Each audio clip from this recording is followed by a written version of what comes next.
Hoje eu quero falar sobre as bodas do Cordeiro. Mais especificamente, eu quero falar sobre o momento de galardão, momento de recompensa dos santos. Porque normalmente se relaciona o momento de bodas do Cordeiro, do casamento de Cristo com a igreja, com o momento também de trazer recompensa para os salvos.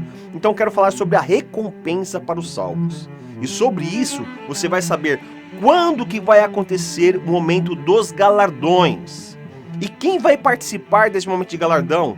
E quais serão os critérios para você receber uma recompensa lá no céu? É sobre isso que eu quero falar no vídeo de hoje.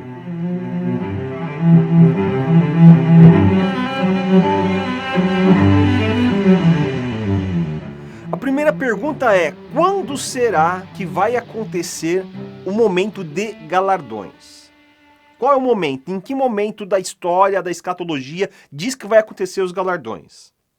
Bom, dizem por aí que isso vai acontecer, tanto as bodas do Cordeiro como o momento de galardões, vai acontecer lá no céu, no mesmo momento que vai acontecer a grande tribulação na terra.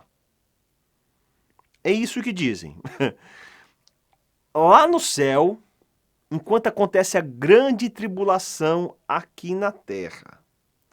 Só que aonde está escrito isso na Bíblia? Onde está escrito na Bíblia? Vamos procurar, né?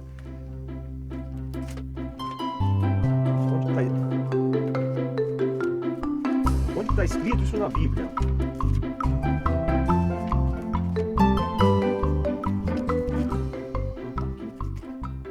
Bom, irmãos, eu nunca encontrei nada na Bíblia que fala que as bodas do Cordeiro vai acontecer lá no céu, enquanto no mesmo momento acontece a grande tribulação na terra. Eu nunca vi isso na Bíblia. Quem diz isso são os livros de escatologia pré-tribulacionista, mas se pode pegar todos eles, nenhum deles vai ter uma referência bíblica para apontar esse momento durante a grande tribulação, as bodas do Cordeiro e os galardões lá no céu. Não tem referência bíblica porque não está na Bíblia nada parecido com isso.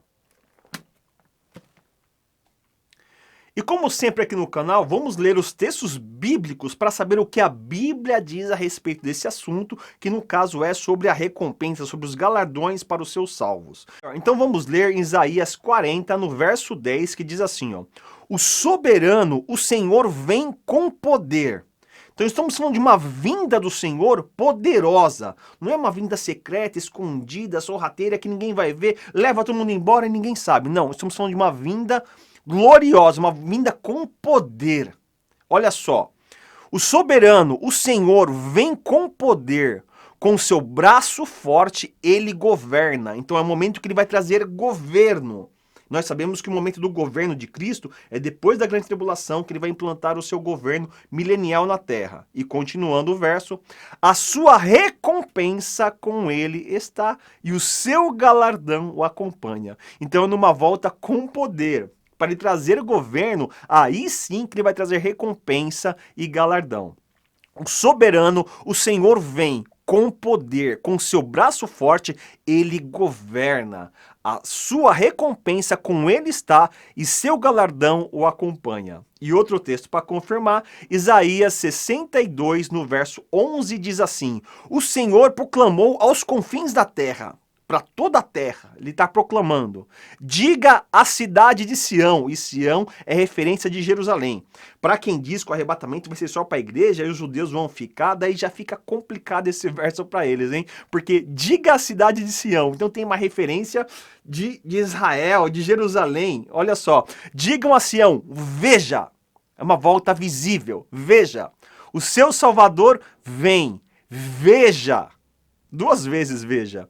Ele traz a sua recompensa e o seu galardão o acompanha. Então é numa volta visível, com referência de Sião e Jerusalém, mas é uma proclamação para toda a terra. É muito forte isso. Não dá para falar que vai ter um arrebatamento antes invisível, depois um galardão lá no céu e depois que volta. Não! Aqui é bem claro, mostrando que quando ele vem de forma gloriosa, de forma visível, daí sim que ele vai trazer recompensa. Veja comigo de novo. Olha só. O Senhor proclamou aos confins da terra, diga à cidade de Sião, veja, o seu Salvador vem, veja, ele traz a sua recompensa e o seu galardão o acompanha. E mais um texto para confirmar mais ainda, Mateus 16, no verso 27, fala assim, ó: pois o Filho do Homem virá na glória do seu Pai. Não é secreto, sorrateiro, invisível, não. Ele vai vir em glória, poderoso, como o verso anterior, trazer o governo. E olha só a continuação. Pois o Filho do Homem virá na glória do seu Pai com seus anjos. Ele vai vir com os anjos. Então recompensará a cada um de acordo com o que tenha feito. Então, quando ele vai vir em glória com os seus anjos, daí que ele vai trazer recompensa. Não existe nenhuma referência que é antes de forma secreta e durante a grande tribulação lá no céu. Não existe essa referência. E para confirmar mais ainda, vamos ler textos mais específicos sobre este momento escatológico. Vamos ler Apocalipse 11 a partir do verso 17, e lembrando que esse Apocalipse 11, se nós lermos os versos anteriores, declara que esse é o momento da sétima trombeta, que é a última trombeta do Apocalipse. E na sétima trombeta, Jesus implanta o seu reino, o seu governo aqui na terra. Então, obviamente, é o final da grande tribulação, é o fim dos ímpios e o início do reino de Cristo. Então, dentro desse cenário que nós já pensamos em nossa cabeça, vamos ler Apocalipse 11, a partir do verso 17, que diz assim, ó: dizendo, graças te damos, Senhor Deus Todo-Poderoso, que és e que era, porque assumiste o teu grande poder, e começaste a reinar. Então, fim da grande tribulação e o início do reino de Cristo na sétima trombeta do Apocalipse. E continuando então no verso 18, diz assim, ó: as nações se iraram e chegou a tua ira. Lembre em Mateus 24 que fala quando Jesus vai vir de forma visível, as pessoas vão lamentar, vão chorar por isso. Então as nações se iraram e chegou a tua ira, porque o momento de implantar o reino vai trazer punição para os ímpios, para os maus. Então vai chegar a ira, esse momento final aí é quando Jesus vir implantar o seu reino, é quando Jesus vir trazer o governo dele. Então as nações se iraram e chegou a tua ira. E olha só o que mais chegou. Chegou o tempo de julgares os mortos. Presta muita atenção. O tempo de julgar os mortos. Grava esta palavra, julgar e mortos. Tempo de julgar os mortos. Primeiro, se você for ver toda a escatologia, os mortos nunca são julgados mortos. Sempre são ressuscitados para julgar. Então grava isso aí que logo mais a gente vai ler outro texto. Então, olha só. Chegou o tempo de julgar os mortos e de fazer o quê? Recompensares os teus servos. Este é o momento de galardão. Este é o momento de recompensa. No final da grande tribulação, ao implantar o seu reino na sétima trombeta. E de recompensares os teus servos, os profetas, os teus santos, os que temem o teu nome, tanto os pequenos como grandes. Então, se a Bíblia declara em qual momento vai acontecer o momento de recompensa, de galardão, está declarado bem fácil de entender, que é na sétima trombeta do Apocalipse, quando ele for implantar o seu reino, aí sim vai ter julgamento dos mortos para todos os seus servos, os profetas, santos, os pequenos, os grandes, para todos os servos do Senhor, que aí sim vai ter a recompensa, o momento de galardão. E só para encerrar o verso, ele termina ali depois de uma vírgula e diz assim, e de destruir os que destroem a terra, porque vai pôr fim sobre todo o mal da terra nesse momento de reino e momento que também vai trazer a recompensa. E para confirmar esse texto aqui, vamos ler mais um. Vamos ler agora Apocalipse 20, no mesmo contexto que está explicando sobre o milênio, sobre o reino de Cristo aqui na terra. E lendo a partir do verso 4, diz assim, ó: vi tronos em que se assentaram aqueles que haviam sido dada autoridade para julgar. Lembra que nós lemos lá sobre julgar os mortos? Em Apocalipse 11, na sétima trombeta? Então é isso, ó. Dá-lhe autoridade para julgar, vir as almas. Tempo de julgar e as almas. Almas é de morto, né? Então, Vou repetindo o texto agora, ó. Vi tronos, em que se assentaram aqueles que haviam sido dada autoridade para julgar. Vi as almas dos que foram decapitados, ou seja, aqueles que foram mortos, decapitados por causa do testemunho de Jesus e da palavra de Deus. Eles não tinham adorado a besta e nem a sua imagem, e nem tinham recebido sua marca na testa, nem nas mãos. Ou seja, pessoas que passaram pela grande tribulação, pessoas que tiveram a oportunidade de negar a marca da besta, de negar a adoração sobre a imagem da besta. Pessoas claramente que passaram pela grande tribulação. Continuando o verso, fala assim, ó: eles ressuscitaram e reinaram com Cristo durante 1000 anos. É um milênio. O reino de Cristo é implantado na sétima trombeta. Eles ressuscitaram e reinaram com Cristo durante 1000 anos. E continuando no verso 5, fala assim, ó: o restante dos mortos não voltou a viver até que se completarem os 1000 anos. Esta é a primeira ressurreição. E para ter mais entendimento sobre a primeira ressurreição, verso 6, felizes e santos que participam da primeira ressurreição. A segunda morte não tem poder sobre eles. Serão sacerdotes de Deus e de Cristo e reinarão com ele durante 1000 anos. A primeira ressurreição de mortos salvos, a primeira ressurreição acontece declaradamente nesse texto aqui, com pessoas que passaram pela grande tribulação, que negaram a besta e a sua imagem e o seu número. Pessoas que estão sendo ressuscitadas para julgar, para serem julgadas, e mostrando no verso anterior para trazer recompensa. E tudo isso aí acontece após a grande tribulação, quando ele vai implantar o seu reino.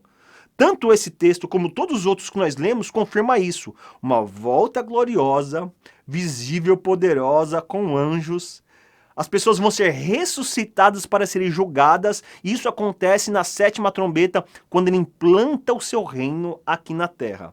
Biblicamente, nós podemos falar que o momento de recompensa, de galardão, pegando todos esses textos, é falar que o momento de galardão não será durante a grande tribulação, mas sim no final da grande tribulação, quando iniciar o reino de Cristo na sétima trombeta, o reino de Cristo aqui na terra. Daí sim que vem a recompensa e o galardão para todos os santos, pequenos e grandes, todos aqueles que serviram ao Senhor, inclusive os que passaram pela grande tribulação e que negaram a besta.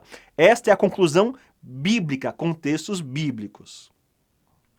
Quero deixar duas perguntas para você. A primeira é o seguinte: como é que você acreditava que ia ser o momento de galardão? Você achava que ia ser lá no céu, enquanto acontecia a grande tribulação na terra? Como você foi ensinado?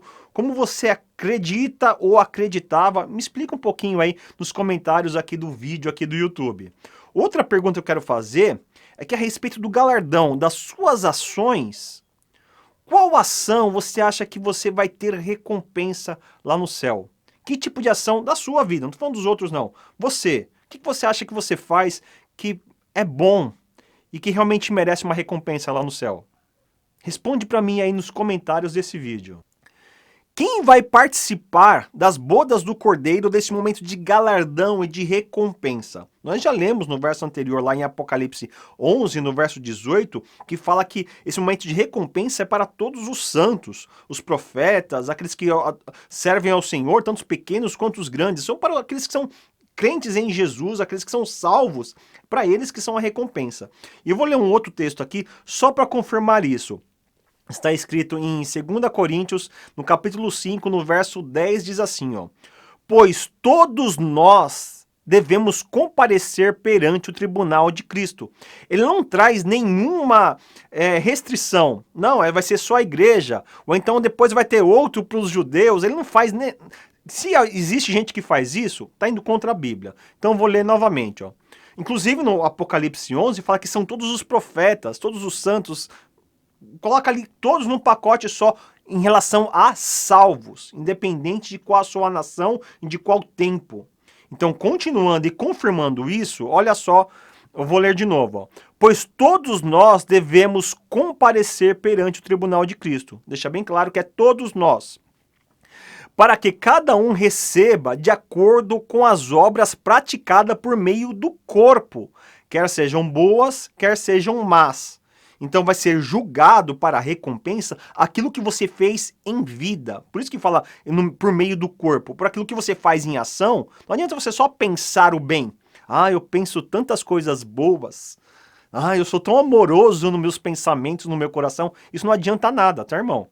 O que vai ser recompensado são as suas obras de ação. Aquilo que você faz em atitude e que outras pessoas recebem, aquilo que acontece de verdade com o seu corpo. Não é o seu pensamento, não é a sua boa intenção. Vou ler de novo para você ficar bem esperto com aquilo que você está fazendo ou não fazendo com a sua vida. Pois todos nós devemos comparecer perante o tribunal de Cristo, para que cada um receba de acordo com as obras praticadas por meio do corpo, quer sejam boas, quer sejam más. Todos nós vamos ser julgados conforme nossas ações de verdade, ações materiais. Vou ler outro texto agora, onde Paulo traz uma ilustração de como poderia ser o tribunal de Cristo a respeito dos galardões. Olha só, 1 Coríntios, no capítulo 3, a partir do verso 12, diz assim, ó: se alguém constrói sobre esse alicerce usando ouro, prata, pedras preciosas, madeira, feno ou palha, sua obra será mostrada, porque o dia trará a luz. Será revelado se a sua obra realmente foi de ouro ou foi de palha, se foi de prata, uma hora vai ser revelado. Muitos olham e aplaudem, nossa, que lindo o que o irmão fez, olha só que bonito. Mas vai chegar um momento que isso vai ser revelado, se é palha ou se é de ouro. Olha só, pois será revelado pelo fogo, que provará a qualidade da obra de cada um. Se o que alguém construiu permanecer, esse receberá recompensa. Se o que alguém construiu se queimar, esse sofrerá prejuízo. Contudo, será salvo, como alguém que escapa através do fogo. Então está falando que aqui esse momento de galardão, esse momento de julgamento de obras, se a sua obra foi verdadeira, tanto com ação com o corpo, e de verdade, que valendo ouro, valendo prata, valendo algo realmente físico de verdade, não foi só para se exibir, não foi só algo aparente, só para alguém poder ver e você sair bonito na foto, então isso vai ser provado. Você não consegue enganar Deus. Você consegue enganar o seu patrão, o seu pai, o seu pastor, você consegue enganar a sua esposa, você consegue enganar todos esses aí. Mas Deus ninguém engana. Então a sua obra vai ser provada pelo fogo de uma forma que não sei explicar, mas no dia do julgamento, no dia do tribunal de Cristo, no momento de galardão, aquilo que você fez de ação vai ser julgado, vai ser mostrado se realmente era verdadeiro ou não. Se não era verdadeiro, se era falso, se foi provado pelo fogo e não sobrou nada, você não vai ter recompensa de galardão. Mas vai ser salvo. Você vai participar da salvação. Desceu, ufa, né? Que bom, fui salvo pela graça de Jesus. Não tem recompensa, mas ufa, entrei na salvação. Amém. Mas há muitas pessoas, inclusive espero que você, fazem as obras de verdade, com a intenção de amar, com a intenção de ajudar, com a intenção de adorar a Deus, com a intenção de obedecer. Esse que faz com a intenção correta vai ser provado, e aquilo que provado pelo fogo permanecer, você vai ser recompensado com um galardão de Deus para a sua vida. Isso é muito bom. Talvez você esteja preocupado, puxa, minhas obras são... eu não tenho nem obra para ser julgado, mas que alívio que eu vou ser salvo. Irmão, eu vou ler um texto agora que vai te ajudar bastante. Olha só, em Mateus 10, a partir do verso 41, diz assim, ó: quem recebe um profeta, porque ele é profeta, receberá a recompensa de profeta. E quem receber um justo, porque ele é justo, receberá a recompensa de justo. E se alguém der, mesmo que seja apenas um copo de água fria, a um desses pequeninos, porque ele é o meu discípulo, eu asseguro, eu garanto, eu asseguro que não perderá a sua recompensa. Opa, agora ficou mais fácil. Isso, olha só, se você não pode ser um missionário, um profeta, um pastor, aquele que vai fazer obras gigantes, né? Existem aquelas pessoas que fazem grandes obras que são visíveis para todos, né? Mas você pode ajudar, receber, acolher, colaborar com esses que estão fazendo, você vai receber a recompensa como a deles. Olha só que importância se dá no dia da recompensa, no dia do galardão, para aqueles que ajudam aqueles que podem ir além. Ah, eu não posso ir além, mas você pode ajudar aquele que vai além? De várias formas que você pode ajudar? Então ajude, porque você vai receber o mesmo galardão que ele. Pronto, te salvei da vergonha de ser provado as suas obras no fogo e ficar sem nada. Ajude aqueles que podem fazer, para que a sua recompensa também seja como a dele no dia do galardão. Irmão, como é que você chegou até agora nesse vídeo, não deu um like, não fez nenhum comentário nesse vídeo aí? Você sabe que se você não fizer isso, você não recebe galardão lá no céu. Você precisa dar seu like, fazer seu comentário para receber galardão. Na verdade, o galardão nesse caso é para mim, mas sem custo, viu, irmão? Pode dar um like aí, faz um comentário que me ajuda a dar continuidade aos vídeos do canal Desembaralhando o Futuro. E quero lembrar também que tem o livro, ó, Apocalipse em Ordem Cronológica, que é meu livro, onde eu coloco os textos bíblicos, as profecias bíblicas na ordem dos acontecimentos, daí fica muito mais fácil de ler e entender os acontecimentos do futuro baseado no próprio texto bíblico e não em ideias e... Bom, enfim, né? Você sabe como é que funciona o canal aqui Desembaralhando o Futuro, que a ideia é sempre mostrar o texto bíblico para falar daquilo que vai realmente acontecer no futuro, porque é Deus que sabe, não a gente, e Ele revela pra gente, então a gente fica sabendo, né? Que bom, glória a Deus por isso, né? Então este é mais um vídeo do canal Desembaralhando o Futuro, e até o próximo!